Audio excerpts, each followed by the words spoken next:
Aline Hessel, psicóloga, está aqui para ajudar todas nós, inclusive essas mulheres também que estão aqui para trazer esse desabafo. Obrigada, Aline, primeiramente pela sua presença. Boa tarde, viu? Boa tarde. Seja sempre bem-vinda. E a gente recebe aqui a Helena Moura. Chegou? Respirar fundo, né? E também a Marli Souza. Obrigada também pela presença de vocês. Marli, você se identifica com essa fala da Fafá de Belém?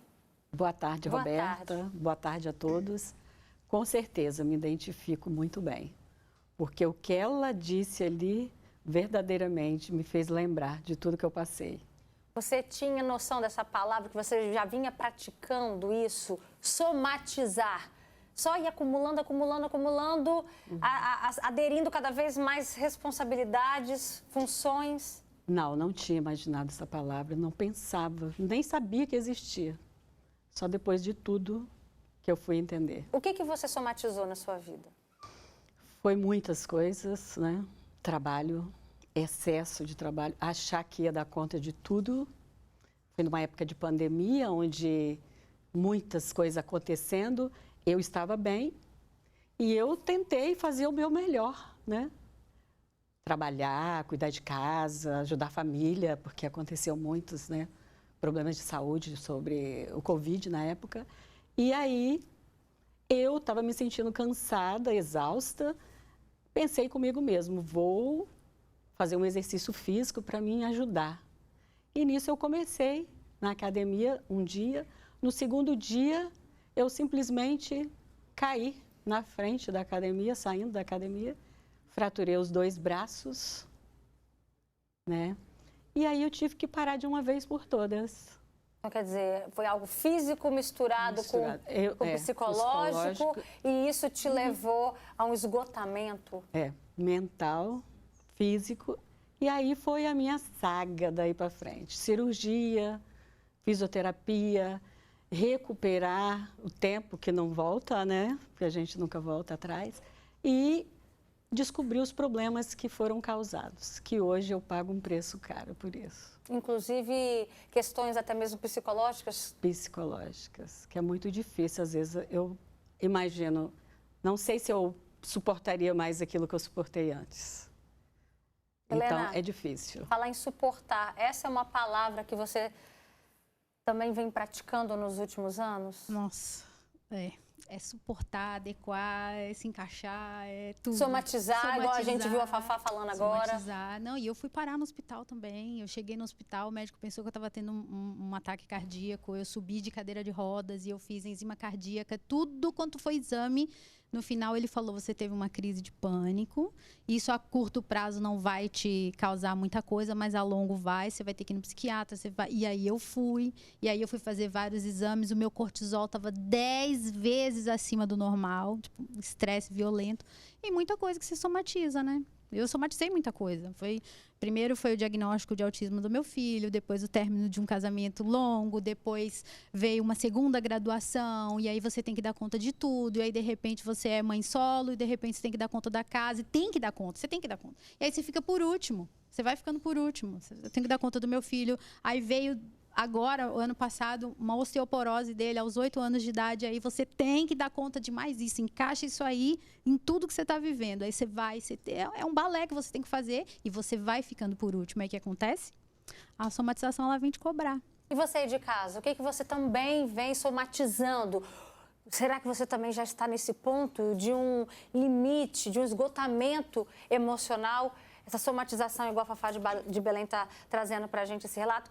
Aline, qual é o limite dessa conta, né? Porque a gente cresce aprendendo que a gente precisa ser forte, porque a gente precisa enfrentar. Caiu, levanta, você é forte. A gente escuta isso desde pequenininho, né? Só que toda conta tem um limite, né? Até onde a gente consegue e pode pagar. Que limite é esse? Olha, Roberta, esse é um limite muito pessoal, é muito individual. Eu acho que o ponto importante aí é cada pessoa ter consciência dos seus próprios limites.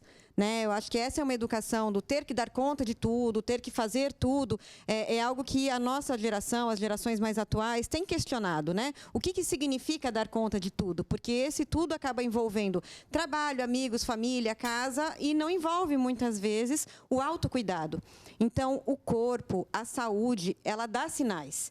Esse momento em que a Fafá, por exemplo, foi parar ao hospital, assim como, né, ela comentou aqui, também foi parar no hospital, provavelmente o corpo já vinha dando outros sinais anteriormente. E aí a gente precisa ficar atento a isso. Seja uma insônia, seja uma alteração na atenção, na concentração, uma irritabilidade maior, uma impaciência maior. Então, cada pessoa vai ter uma forma de manifestar que esse limite está chegando, e é muito importante as pessoas pararem para observar isso e começar a atuar de uma forma preventiva para não chegar. Aí não seria nem preventiva, né? Já está acontecendo alguns sinais, mas fazer algo para não chegar nesse limite. Daqui a pouquinho você vai contar pra gente, e se não parar? E se continuar trocando o pneu com o carro andando, o que pode acontecer com essa pessoa? Igual a Helena, foi parar no hospital achando que estava tendo um problema cardíaco. Né? E se ela não vai, se ela não busca essa ajuda? Tem um relato aqui de uma pessoa, eu já passei por isso, mas agora eu não faço mais nada que não está ao meu alcance. Agora eu sou em primeiro lugar sempre.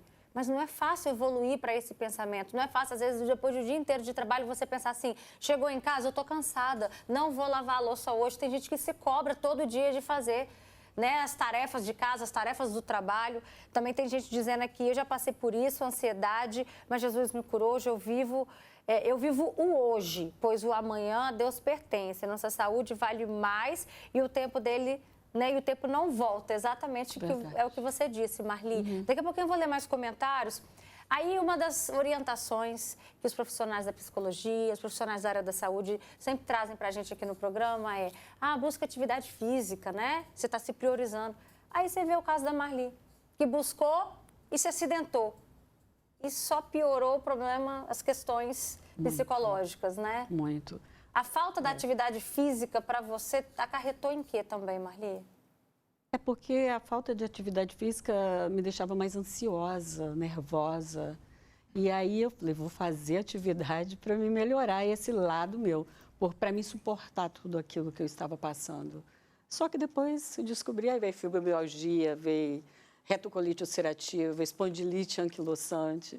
E aí, agora eu tenho que continuar o exercício físico, querendo ou não. Porque se eu quiser viver mais uns anos de vida e ter o prazer de conhecer meu neto, que é meu sonho ainda, né? Se Deus quiser, né? Agora, um depoimento, né? Nesse depoimento aí da Fafá, ela trouxe um relato também interessante, falando que ela absorve muito os problemas dos outros. E isso faz somatizar mais uma coisa que não pertencia à carga dela e que ela acaba trazendo, aumentando, então, essa conta, somatizando cada vez mais. Qual é o perigo disso, Aline? Da gente querer resolver os problemas dos outros também. Se não bastasse o da Helena, ela tem, por exemplo, alguém na família que também precisa da atenção dela. Roberta, existem pessoas, existem perfil de pessoas que são muito proativas, que gostam de ajudar, que têm uma emoção, um sentimento ali genuíno de bondade, né? Não, a pessoa não pensa, hoje eu quero me sobrecarregar e vou pegar os problemas todos para mim. Não, é uma pessoa que geralmente é muito generosa, muito colaborativa, muito prestativa. Essas pessoas precisam ficar atentas, porque às vezes essas pessoas recebem uma reclamação do outro como um pedido de ajuda. E não necessariamente é um pedido de ajuda. A gente precisa entender que as pessoas, às vezes, só gostam de reclamar, só querem desabafar, só querem compartilhar as próprias experiências, situações, problemas, dificuldades, sem esperar que, necessariamente, você dê soluções a isso.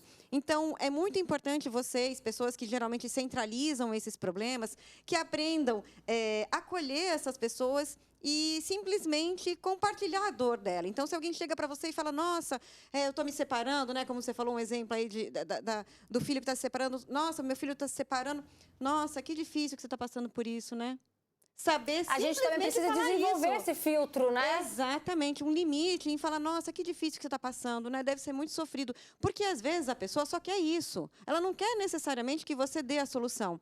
Só que, claro, que com o passar do tempo, essa pessoa começa a resolver o problema de todo mundo começa a recorrer a essa pessoa como uma ajuda. Então, acaba entrando num ciclo vicioso. Então, é importante as pessoas reconhecerem os próprios limites e falar assim, olha, essa ideia de cada um com o seu problema não é egoísmo. Isso é autocuidado e é importante as pessoas praticarem. Você consegue, Helena? Não consigo. Eu não consigo. E ainda mais por quê? Porque a gente tem a nossa comunidade lá, não é pauta, mas é a comunidade do autismo. Então, assim, tem muita mãe que passa a mesma coisa que eu passo e aí vem falar comigo. E tem muita mãe que estuda comigo e tá passando por isso. Também é mãe solo, também tá passando, também tem um filho autista, também. E aí Também a gente separou, também. Todo mundo se identifica, né? Todo mundo. E aí vem, Helena, como que você fez? Helena, me ajuda. Helena, não sei o quê. Então, assim, quem pode um pouquinho mais, vai lá ajudar. Então, aí você acaba... Não tem jeito. Eu não tenho como falar não também. Entendeu? Às vezes, eu vou até onde... Eu sei até onde é o meu limite nesses casos. E eu falo, hoje eu não posso. Hoje eu não consigo. Talvez amanhã eu consiga chegar aí. Eu posso tentar de outra forma. Eu vou ajudar de outro jeito. E aí a gente vai indo. Mas não tem como. Porque você se coloca no lugar da pessoa. Eu poderia estar daquele jeito ali. Então, eu estou um pouquinho melhor, vou lá ajudar. Eu penso assim, não tem É a empatia que a Aline falou, né? Que acaba que atrai também, né? Já que as pessoas buscam aquela pessoa que realmente tem um ombro para que possa ajudar. Tem mais comentários aqui, gente? O assunto está rendendo, hein? Muita gente dizendo aqui, olha, boa tarde, Roberta, meu nome é Gersilene, de São Diogo, eu estou afastada há 3 anos por esses motivos, né, esgotamento. Hoje eu sou acompanhada por uma psicóloga, também psiquiatra, fiquei até internada no hospital. Olha, eu quase tive um infarto e pior, agora descobri ainda que estou com fibromialgia, tá vendo?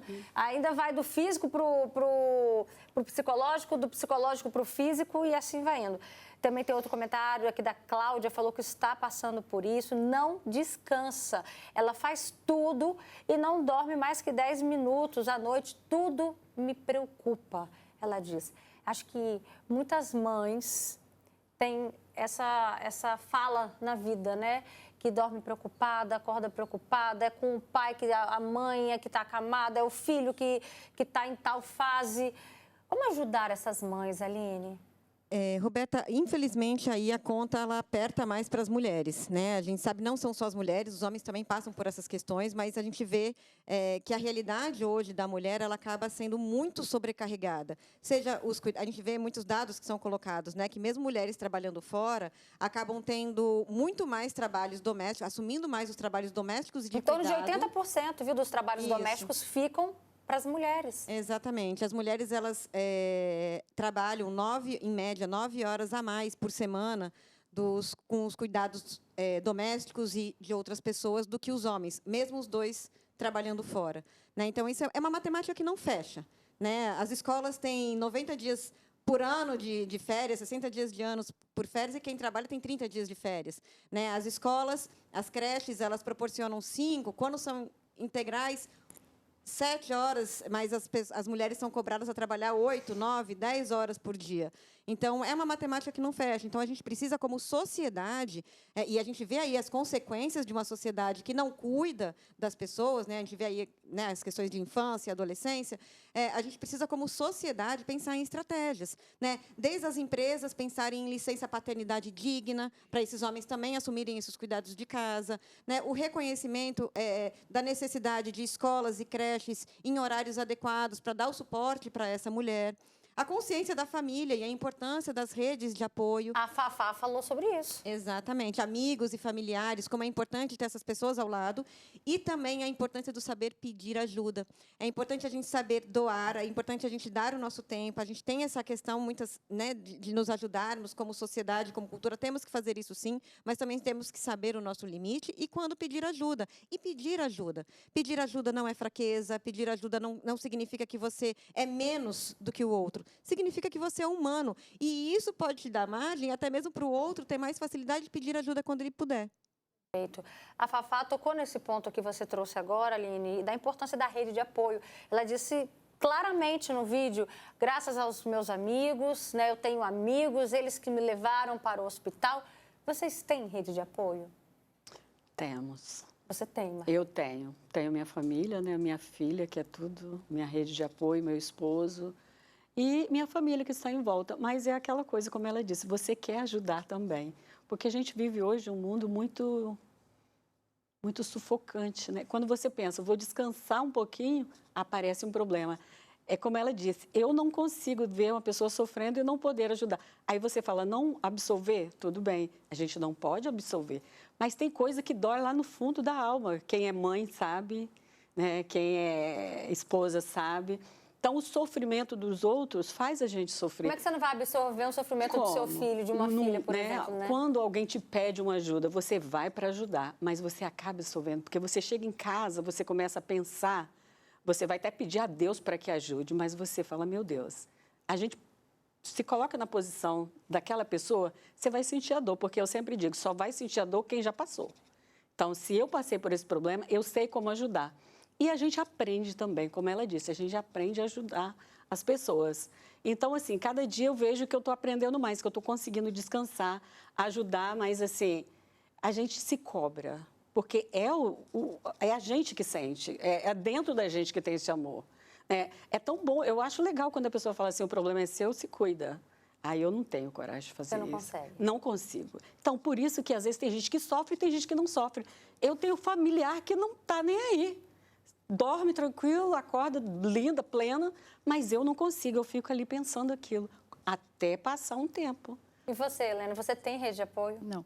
A minha única rede de apoio é a minha filha mais velha. E eu também não posso sobrecarregar ela, porque ela tem as coisas dela, mas ela é a única pessoa hoje que me dá um apoio. Eu tive algumas pessoas empáticas pelo meio do caminho, alguns professores nesse semestre, que queria até agradecer a minha professora Aurélia, de anatomia, que me ajudou muito, confiou muito em mim, um momento que eu estava assim, muito frágil e eu não estava dando conta dessa matéria. E ela confiou. Então, assim, é bom quando alguém reconhece. Não que você quer que todo mundo reconheça o que você faça, mas quando alguém reconhece naquele momento que a gente está fazendo aquilo, que você está dando conta de algo, aí você consegue levar adiante, sabe? Você tem força. Então, assim, e aí eu posso agradecer aqui pessoas que eu vou encontrando pelo meio do caminho, que vão te dando um ombro, amigo, que vão falando, olha, apesar de tudo, você está conseguindo. E isso dá um apoio para a gente, porque quando você não tem, é muito difícil. Mas minha única rede de apoio é minha filha mesmo. E quando a pessoa não tem, então, essa rede de apoio tão disponível assim, Aline? Dois pontos que eu acho que é importante colocar, né? Uma observação que, assim, no momento em que a gente coloca um limite, no momento em que a gente coloca essa restrição de que agora não dá, não é sinônimo de nunca ajudar. Não é sinônimo de não fazer o que é possível ser feito.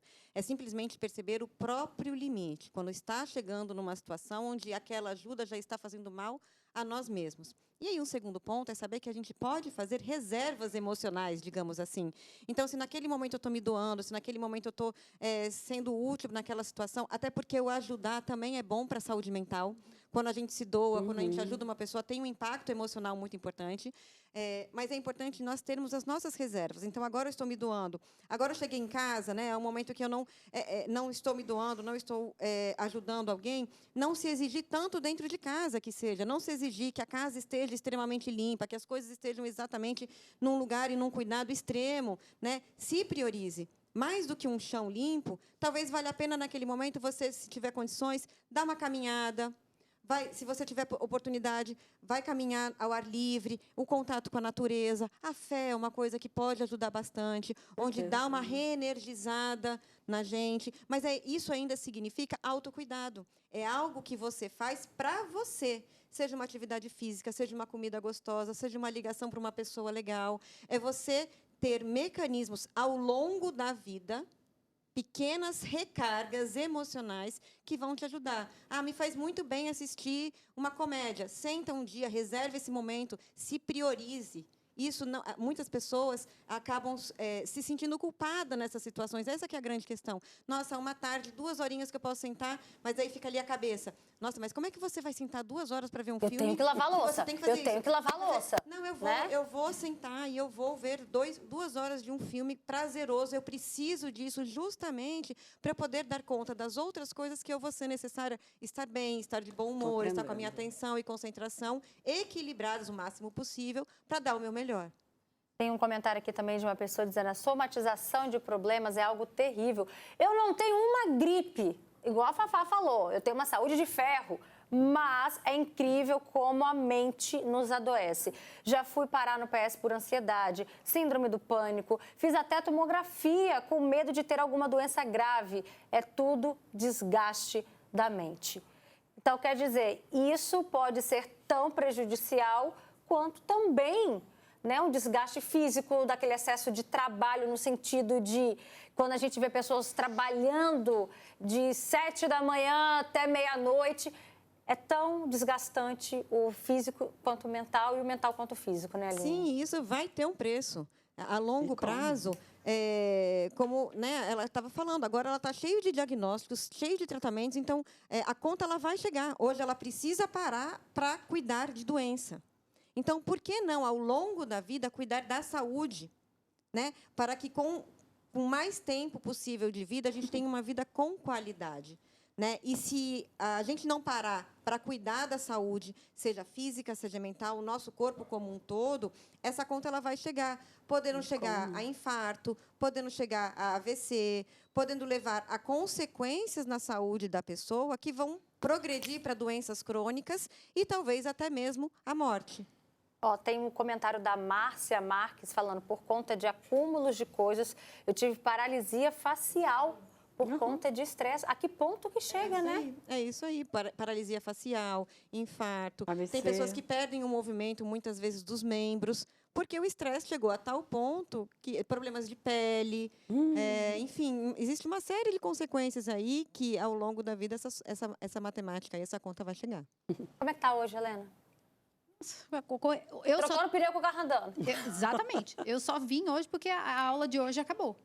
Já estou liberada. Mas senão eu não poderia estar aqui. É muita loucura. Às vezes, assim, eu fico assim, gente, eu queria estar lá hoje nesse programa, eu não posso, eu queria estar lá hoje falando isso. No dia que teve outro dia de sobrecarga, e eu falei assim, gente, queria estar lá. Era meu programa esse, eu queria falar, era hora de falar. E é muito assim, é difícil. Eu acho mais difícil ainda, não sei se ela pode explicar isso, é quando alguém chega pra gente e fala assim, nossa, mas você tem que cuidar de você em primeiro lugar. Gente, isso dói lá no fundo da alma. Não peçam isso pra gente, não. O nosso tempo está acabando, mas dica para conseguir fazer isso. Olha, eu acho que uma palavra eu falaria: autocompaixão. Então, você está se percebendo sobrecarregada, você está vendo que tem uma série de coisas, se abrace e fala: tá difícil, eu estou sobrecarregada. Não pense... Ao invés de pensar, eu não estou dando conta, eu estou sendo incapaz, eu não estou conseguindo, observe a lista de coisas que você está fazendo, se olhe com carinho, se olhe com amor, se olhe com autocuidado, com autocompaixão, se olhe, se abrace e fala, cara, tá difícil mesmo. É o que eu estou fazendo agora. De arrepiar essas palavras da Aline, que a gente consiga colocar em prática. Você que se identificou com esse assunto de hoje, se cuide. Autocompaixão, viu? Obrigada, meninas. Obrigada a você, pela presença de vocês. Dá um beijo nas crianças, tá bom? Obrigada.